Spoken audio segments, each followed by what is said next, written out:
Good evening, everyone. It's now time for the meeting to start. Ms. Davis, if you would note the roll for us, please. Ms. Kane? Here. Mr. Dobbins? Here. Mr. Ingram? Here. Ms. Kotzman? Here. Mr. Larkin? Here. Mr. Leapy? Here. Mr. Merricks? Here. Dr. Miller? Ms. Williamson Branch? Here. Thank you. Are there any deletions or add-ons for the meetings from the last meeting on April the 25th? Hearing none, can I get someone to make a... So moved. Okay. Thank you. Ms. Davis, note the roll for me again, please. Ms. Kane? Yes. Mr. Dobbins? Yes. Ms. Kotzman? Yes. Mr. Larkin? Yes. Mr. Leapy? Yes. Mr. Merricks? Yes. Ms. Williamson Branch? Yes. Thank you. Ms. Hawley, utility financial statements. Thank you. Thank you. Good afternoon. Good afternoon. Today we are reviewing the March statements, completing 75% of fiscal year 2022. We'll begin with the Wastewater Fund. The Wastewater Fund reports operating revenue of $6.7 million, slightly ahead of the budget at 75.7%, and a net increase of 1.4% or $91,000 from the prior fiscal year. That was primarily in industrial and in residential sales. Operating expenses are behind budgeted levels at 68.8%, yet ahead of the prior year with a net increase of $93,000 or 1.8%. The net increase is a combination of a time and difference in the payment to the contractor at the Northside plant, current year repairs and replacement of pumps at that plant, offset by prior year repairs to sewer lines and outside services that have not recurred this year.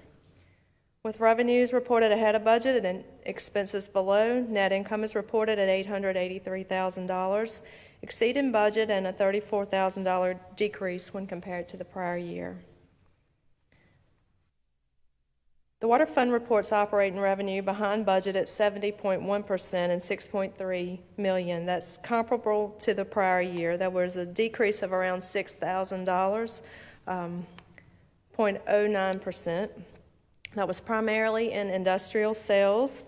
That was down $144,000, and there was an offset by an increase in residential and commercial collectively. Operating expenses of $4.7 million are below budgeted levels at 70.2% and are decreased 1.9% or $94,000 from the prior year. The decreases within distribution and administration. There were increases in all other areas with the exception of service. The most significant decreases are within distribution and admin with that prior year emergency repair, and also within allocated expenses in administration. After including non-operating revenue and expenses, the Water Fund reports net income after transfers of $941,000. That's an increase of 8% as compared to the prior year, and it does compare favorably to the budget at around 72.3%. The Gas Fund concluded the first 9 months of the fiscal year with revenue of $20.3 million. That reflects an increase of $4.2 million or 26.2% when compared to the prior fiscal year. The prior year sales did reflect COVID closures in both industrial and commercial customers. So this year is more normal, as we like to say, a return to normal. With year-to-date sales and gas purchases ahead of budget, margin is behind budget at 35.2%. Year-to-date decatherms sold increased 135,000 decatherms when compared to the prior year. And again, most of that was in the industrial and then commercial customers, with a decrease in residential, and that most likely reflects a return of the workforce to their employers. Total operating expenses ran under budget at $3.3 million or 64.8% of budget. They are decreased 0.9% or $30,000 from the prior year. That was in allocations, wages, and depreciation within administration. Net income before transfers was $3.9 million as compared to the prior year-to-date net income of $3 million. After transfers, $659,000. The gas cost recovery was an under-recovery of $414,000 on March 31st. That decreased to an under-recovery of $315,000 on April 30th. The electric fund reports operating revenue of $93 million, or 75.8% of budget. This is an increase of 4.6%, or around $4.1 million from the prior year. Purchased power costs were ahead of budget at 78.2% and slightly ahead of sales. Again, that was a few months ago we had a spike in natural gas prices. Overall, year-to-date kilowatt-hour consumption increased by 0.65%, or 4.5 million kilowatt-hours.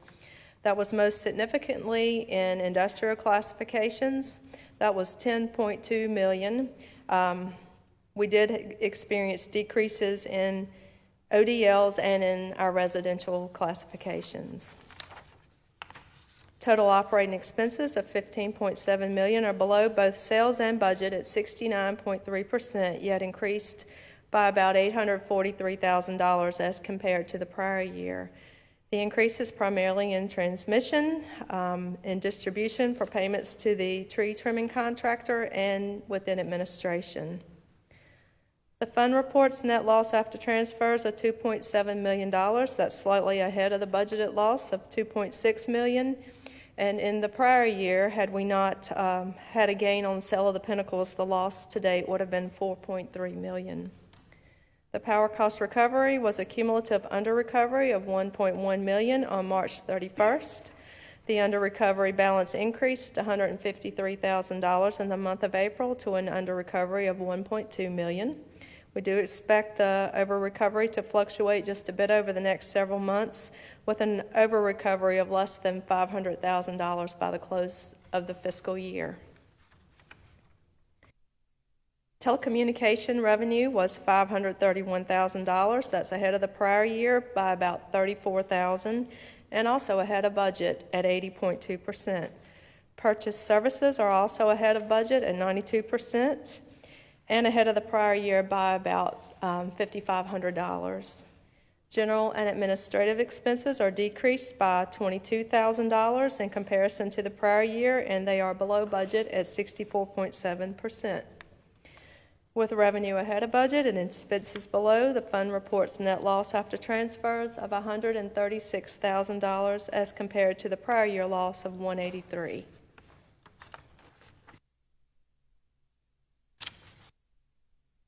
Are there any questions? Thank you, Ms. Hawley. You. Next, we have Mount Crossroads easement request. Good afternoon. We're actively looking to improve our metering accuracy on Mount Crossroad. We sell water to Pittsylvania County. This is one of our many metering points to Pittsylvania County, but we also have several residential customers that are city customers on Mount Crossroad. Back when the city annexed in the 80s, the metering point wasn't moved when it probably should have, and to improve the accuracy of the water, or the readings, I guess it's a better way to say it, we've been able to work out an arrangement for an easement for $5,000 with the property owner at the city-county line to be able to move that metering point to there where it's the most accurate. But I'd be glad to take any questions about the project and moving the metering vault to that location. Jason, how was that metering done before? Were you netting with the other customers along that road? Yeah, it's a very complicated billing procedure, and this will eliminate all that in billing and make their days a lot easier.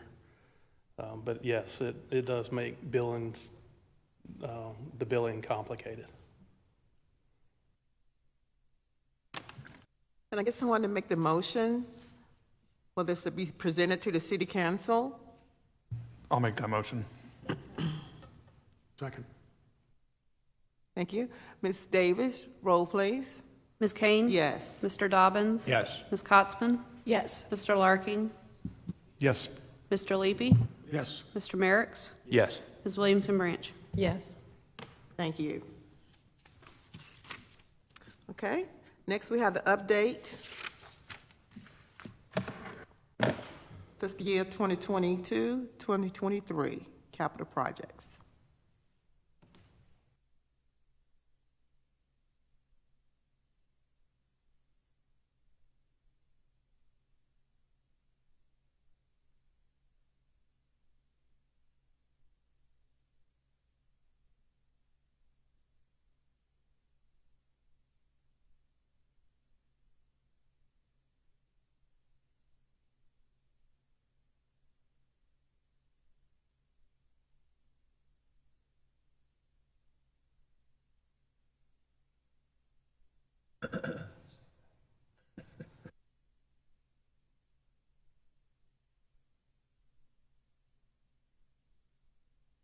I can't bring them up on the presentation, but they're on your iPads. So look at your iPads instead of the screen. There's some kind of security alert there, but just moving, I want to provide a quick update on our capital projects. For fiscal year 22 in wastewater on slide number 35. Our wastewater plant, we have several projects underway. Probably the biggest one is our bar screen project. Bar screen project, it acts as a trash rake. It clears large objects, wipes. We've seen bricks, buckets, all kinds of various items in the sewer mains coming through.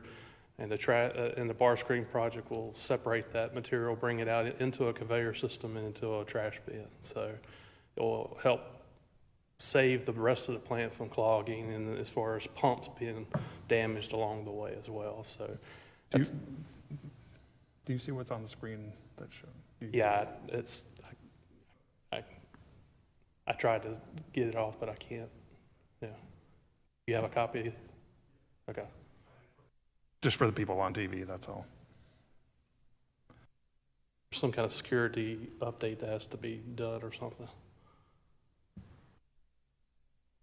Anybody watching on TV can download the agenda if they Google Danville Utility Commission and click on the most recent agenda, and you can then see the presentation.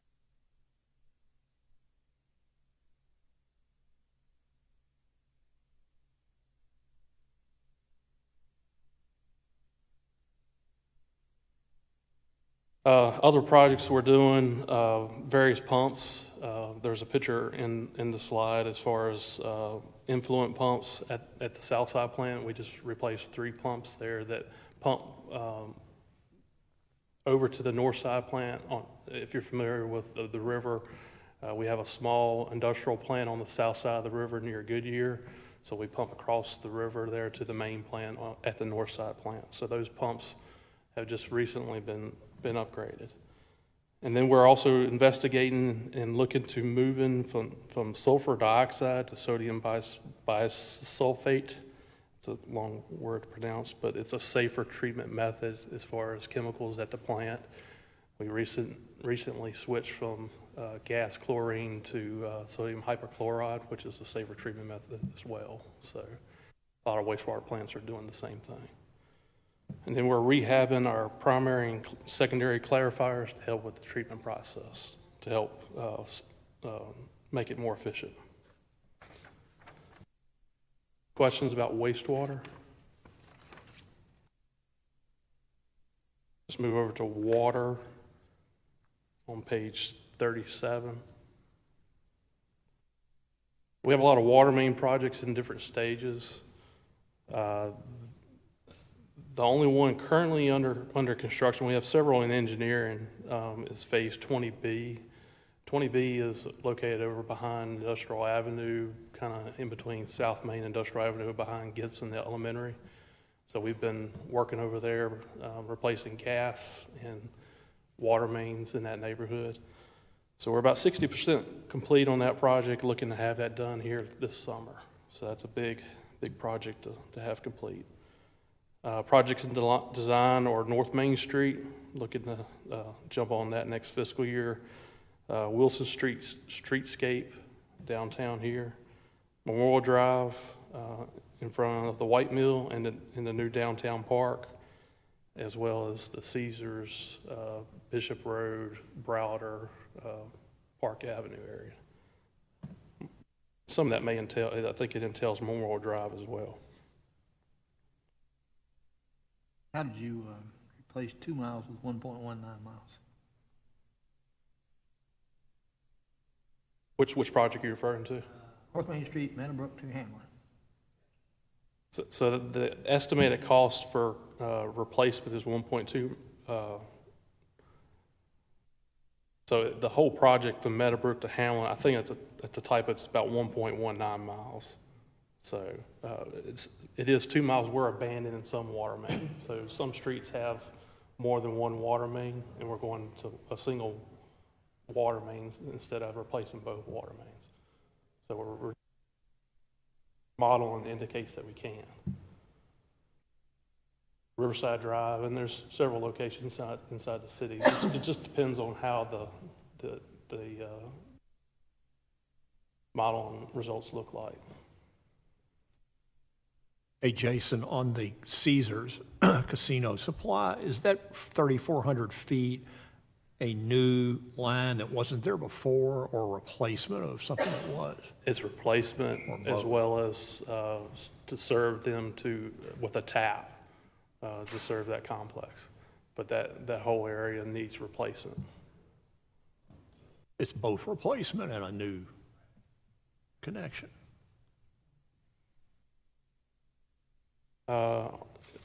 Page 39 shows a depiction of the North Main project just from Meadowbrook to Hamlin. We're looking to do the entire North Main section, even the side streets. It's just that we'll have to do that over time. That's a much larger capital project. We'll have to do in phases. But that's some of the area that we want to attend to sooner than later. See what size pipe we have earmarked. Some areas are again 12-inch and 8-inch, 2-inch. And it shows here, Dr. Miller, which areas that we're abandoning as far as infrastructure that we don't need to replace.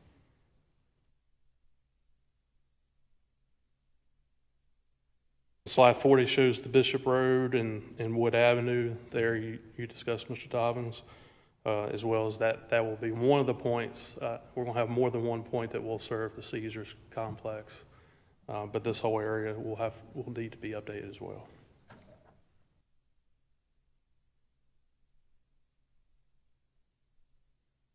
Slide 41.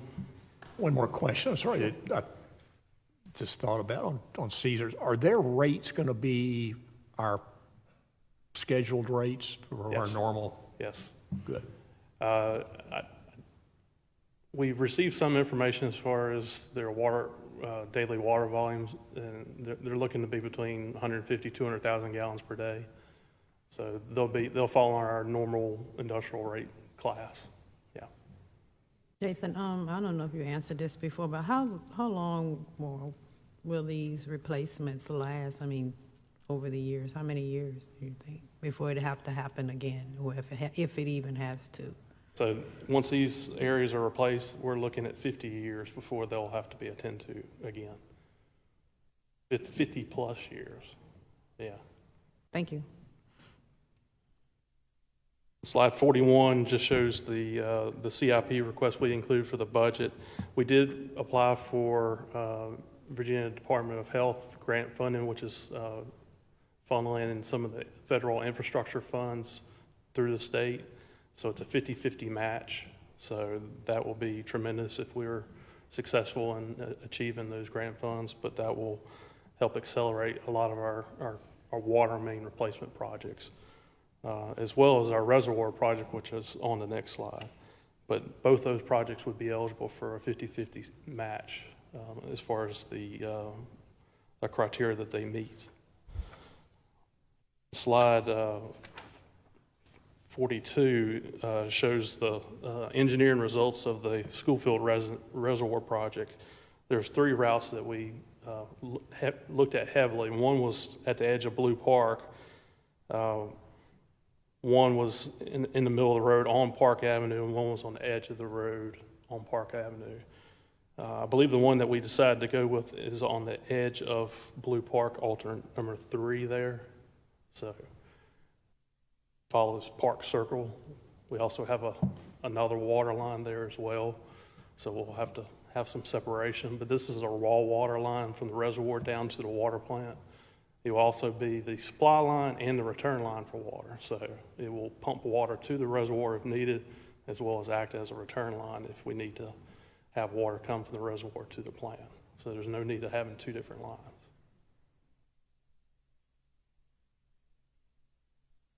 Any questions about water? We have a lot of water projects in the queue and look forward to getting started on. On the gas side, natural gas projects, on slide 44, phase 20B, where this is the same area that we're replacing water main in the Industrial Avenue and South Main area behind Gibson Elementary. Again, the same contractors doing the work. They're about 60% complete. They've replaced, they're looking to replace over 7,000 feet of cast iron. So again, we're looking to have that project complete by August. We're relocating the regular station off Riverside Drive. So that project's been designed, just looking to do it, get time or scheduled to do that job. And then our biggest project is a project that we're going to be applying for grant funding. It's a replacement of ductile iron gas mains, 5.35 miles of 16-inch steel, where we'll replace a 12-inch ductile iron gas main that will add additional capacity in the Goodyear plant area. There's a large economic development property the city owns. So we'll be able to supply that area with higher quality and quantity of gas for economic development. On slide 45, you can see the different phases. This will be a multi-year project. Phase 1 will be Goodyear Boulevard. Phase 2 will be Goodyear and South Main, and then Phase 3 will be Gypsum Road, where Blue Ridge Fiberboard's located at, and Adams Asphalt Plant's located at. Any questions about natural gas?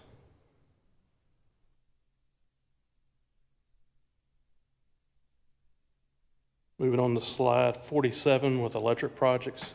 We'll talk a lot about substations. We're doing a tremendous amount of work in our substations. Westover and Southside substations are currently under construction. So Westover is off of Hereford Lane, off of Woodlawn Drive. So if you're going out Westover, it's Woodlawn Drive. But this is actually a picture of the transformers being delivered. So these are single transformer locations that are going to dual transformers. So additional capacity and redundancy at these substations. And they also feed parts of the county. So the Berry Hill area and the 58 West area, the substation has a lot of customers. It even goes out to Mount Cross Road, almost to the Tunstall area. So the substation has a lot of territory it covers. Southside substation is over by DCC. One transformer has been delivered. The second transformer is going to be delivered in a few weeks. It covers the south side of Danville. That's why I guess it's called Southside Substation. But these two projects are looking to be completed by the end of summer. So we're running a little bit behind because of different delays, small delays, but we're looking to have these done by August, September.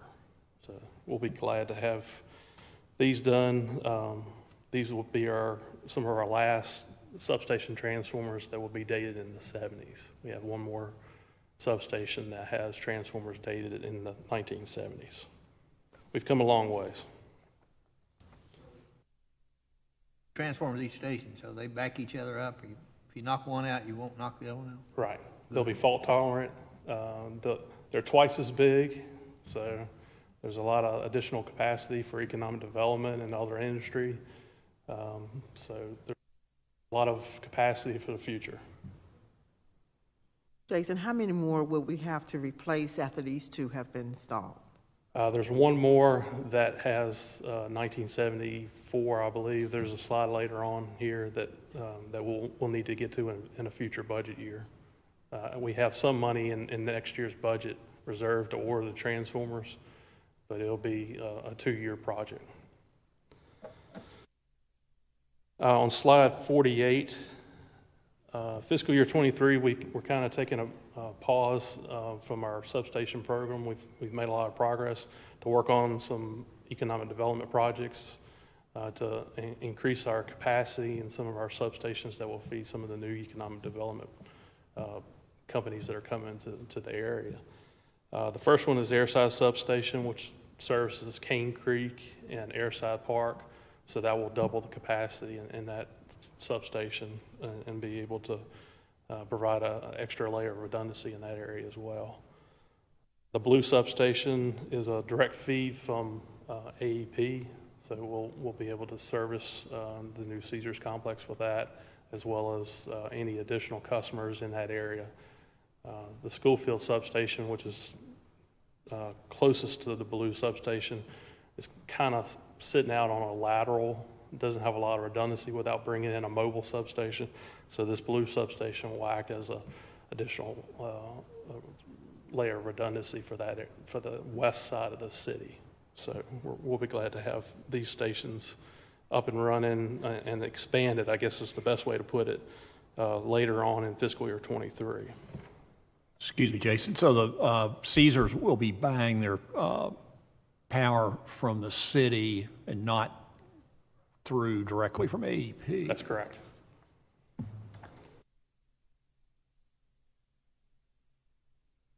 On slide 49, I've talked about in the past adding a fourth delivery point in our furthest, most west substation.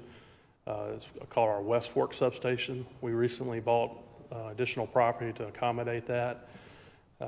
AEP just recently had a public meeting to receive public comment as far as building transmission lines into that substation for the fourth delivery point. So that went rather well, and so we're moving along the path to build this fourth delivery point with AEP, looking to target in-service date fall of next year, 2023. So there needs to be a transmission line built. Of course, the easements and property will have to be acquired to be able to build about a 1.5 2 mile transmission line in that area to our substation. And then we'll take a 138 kV feed from AEP to have an additional source of power on our west side of our system, which will tremendously make our system more redundant. It'll be a great asset to our system once it's in service. Back in 2018, when we had Hurricane Michael, we actually lost 2 of our delivery points because AEP had issues on their system as well. We were down to 1 delivery point. Of course, 1 delivery point can't service the entire system, so we recognized at that point we need additional service from AEP in different areas. So that's what this project's all about. So looking forward to fall of 23.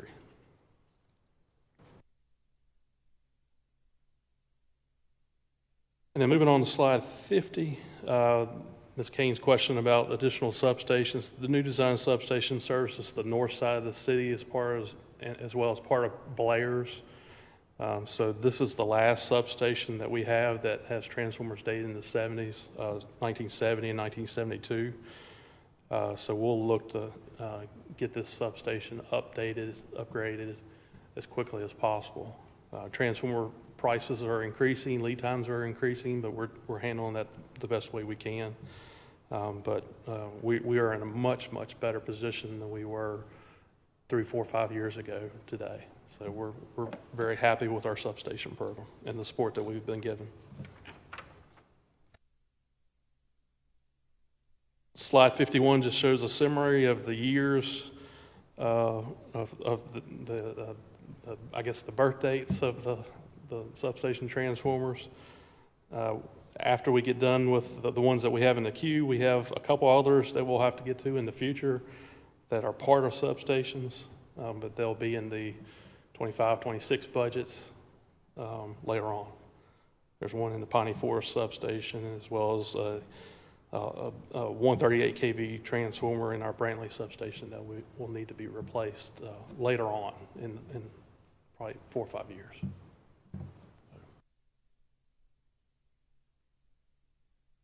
Glad to answer any questions always proud to come and talk about our progress.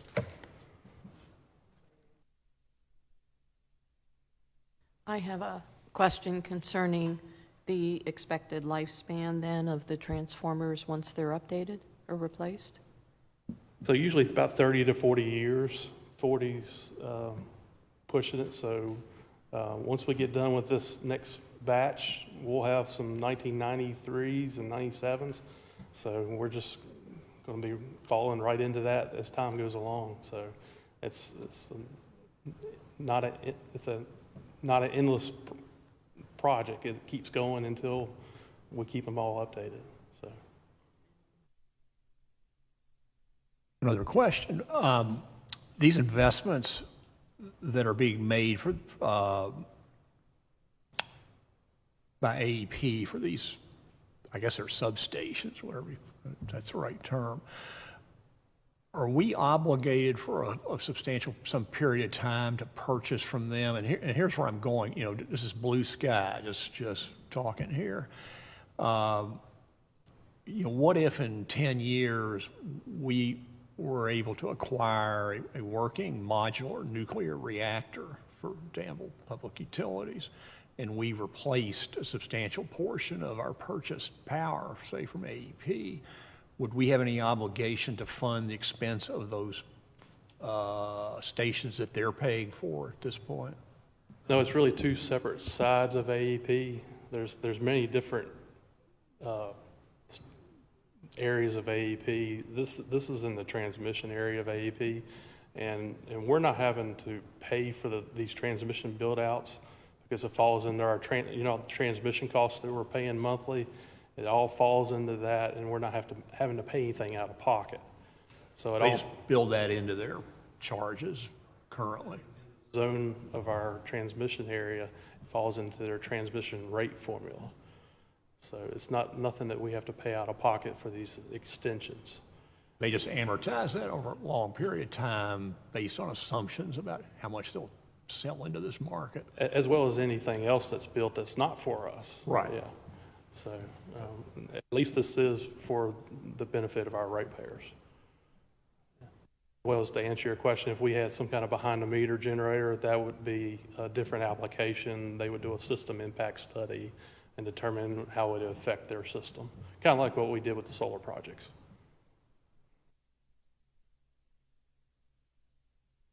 Thank you. Questions? Okay, thank you. Communications, city manager. Thank you. Just like to introduce the city manager's office has an intern for the next few weeks, Katie Christopherson. She's back there waving. So she's working with me for the next few weeks, and I'm exposing her to some local government stuff. She has an interest in political science. She's a rising sophomore at Hollins in Roanoke County, actually, just outside Roanoke. And so she's just learning a little bit about local government, and I thought exposing her to a utility commission meeting would be helpful to her. Welcome.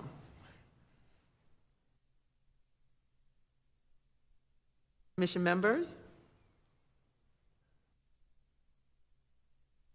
Public comments? Director's report. I don't have anything else to add other than a request to move or skip next month's meeting due to a conflict I have, and just go to the July 25th meeting. If there's any concern or questions, I'll be glad to answer, but we can move the meeting, but I just have a conflict on the 27th.